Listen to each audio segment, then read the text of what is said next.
Hey guys, dlwalker at Holeshot Performance.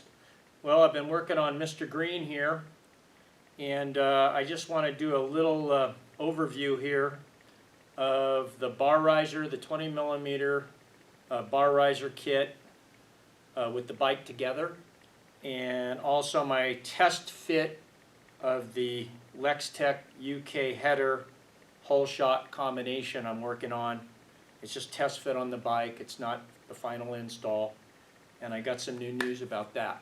So let me grab the camera and I'll do a little walk around. I'm doing this by myself, so here we go.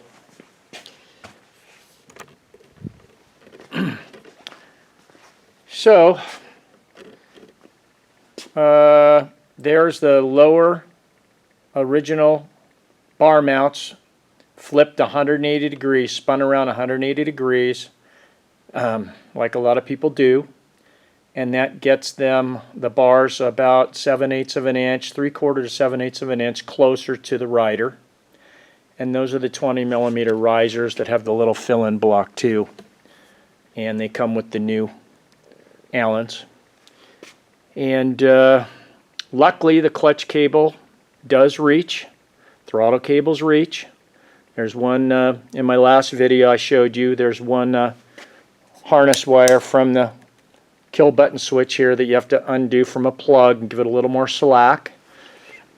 And then the upper brake line is going to be part of the Galfer kit +1, or if you already have the Galfer kit when it's done, hopefully I can sell you that line separate. We don't have that quite figured out yet.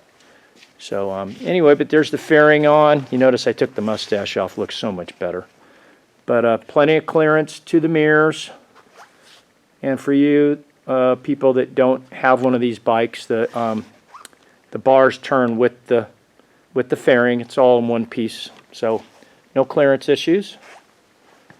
I think that turned out pretty sano. You know, you don't even really see them, being everything's black. They just kind of blend in. Don't see much from the front. And boy, is it a nice position, so much better. And still sporty, but a lot easier on your shoulders and back and neck when you be an old dude like me now. Anyway, so let's go over the header deal. So this header is really a nice piece, all hand tigged, tapered header design. It acts kind of like a stepped header. As you can see, the header pipes come out, and then they've got a cone-shaped taper up to the bigger head pipes. Go around the other side. It's got plenty of clearance to the oil sump and the pan and the cases, about 3/8 of an inch. The center section there, it is a 4:2:1, but the center section is nice because it's all one piece. It's not two pieces you have to, you know, wrestle together. Another thing I wanted to show you real quick is, which I forgot to do, of course, is the collector itself is, you see in there, it's a true merge collector. Okay, the collectors, 4:2:1. I don't know if you can see in there or not, but see the transitions. I mean, for just a production piece, it's pretty good. On the way in, it's fairly smooth, no big welds hanging out. Pretty nice piece. It's not just a cobbled together thing. Nice. The springs are really nice. They only have to be pulled maybe a 1/4 inch. And then if you look real close, you got this little stop pipe, so they slide in and bottom. So you only pull those about a 1/4 inch. They're pretty easy to put on. I don't see them really breaking or having a problem. They're not resting against the header tube, so they shouldn't rattle. So there's your O2 bung hole. Okay guys, as mentioned in the stock header removal tip video that I lost when the wonderful computer did an update, the O2 sensors back in the new 4-into-2 into 1 that I already installed. But I'm just going to show you this because this is kind of handy. Before you take the O2 out of the stock header, put a felt pen mark on it and the bung. Pull this out of the little clip so you have a little more slack in the wire. Pull the sheathing back and then use your 22mm wrench and break it loose. And then what you can do, there's plenty of slack here. You're not going to hurt the wires. You don't have to unplug it up top to remove it. The thread depth is not that much. Whoops, sorry. So when you unthread it, that way you can count your turns, you know, with the wire shielding, how it's going to twist up a little bit. And then when you go to put this in your new header, you do the same thing. You let it relax, then you turn it counterclockwise, the turns that you make a note of that it came out, because that's not going to really matter header to header. It'll be real close. It's only where the first thread's cut, right? So that's just a little tip, and then the wires would be all nice and relaxed when you put it in, and then you know, lightly snug it. Make sure the gasket's under it in this header too.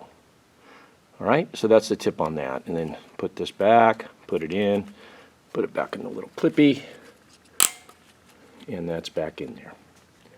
My O2 is just hanging there for now. Say this is a test fit. So let me look over here and show you something. Originally I was going to stock their RS header that comes with this mid pipe. The header itself I give an A+. It's a nice piece. It fits good. It's pretty darn easy to install. But this mid pipe, the mid pipe's fine. The brackets for the heat shield are not fine. I just couldn't get the thing to mount up to my satisfaction. They're just not in the right location. The thing was cocked at an angle. It had a hard time trying to get the bolts started. I tweaked these around a little bit. I could kind of get it started, and I don't want you going through that. So header's an A+. I give this piece right here, just because of that, a D-, and it's out of here. We're not going to do that. I'm not going with the stock muffler on this one. So a while back, I'm going to set the camera back up here. Well, maybe I'll show you here. So a while back, set it down on my tripod. There you go. I read an article from a pretty good source that tried this exact header on. The front header is the identical piece made by the manufacturer in the UK that fits the Z900 and the Z900RS, Cafe or RS regular standard. Same pipe in front. The mid pipes are different. This mid pipe, I ordered one also for the Z900 just to try it on the bike. That's what you see right here.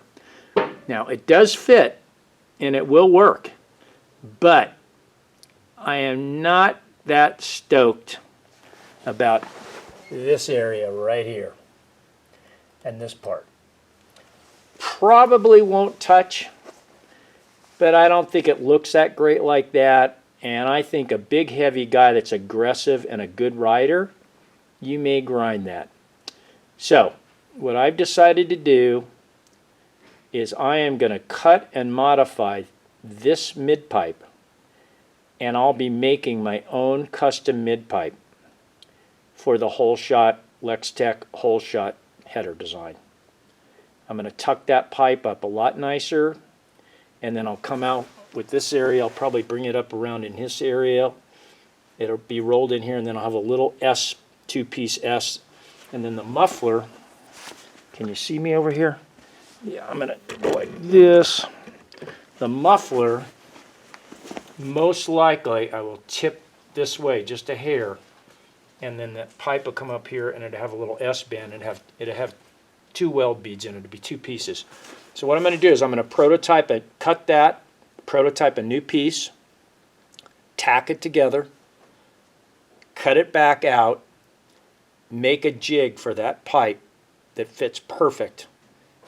Maybe I'll take a video showing you the process, what we do. And then I'm going to send that off to my tubing bending company, and make the pieces, and then we'll TIG everything back up. I send it back to my polisher, he'll belt it, then he'll color buff it, and it'll look like this again. It'll look a little different, but close. And it'll fit perfect, and it'll be my own design. Just to make that as clean as I possibly can, tucked in, around in this area, come up through here, and give you a lot more ground clearance. Because I might grind that. I'm just an old drag racer, but I used to road race, and I'm not fastest guy, but I'm certainly not slow. And I feel like I may touch that baby, and we don't want that. And I don't want you to have that either. So, anyway, let me, I think that's about it. What I'm going to do now is I'm going to set this over here.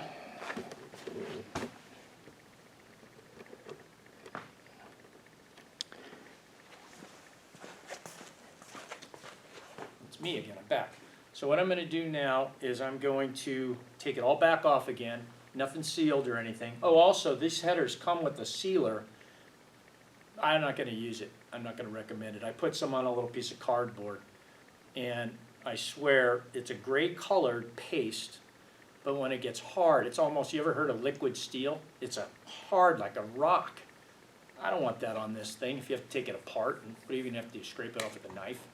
So we'll use our Velcro high heat black silicone that we sell.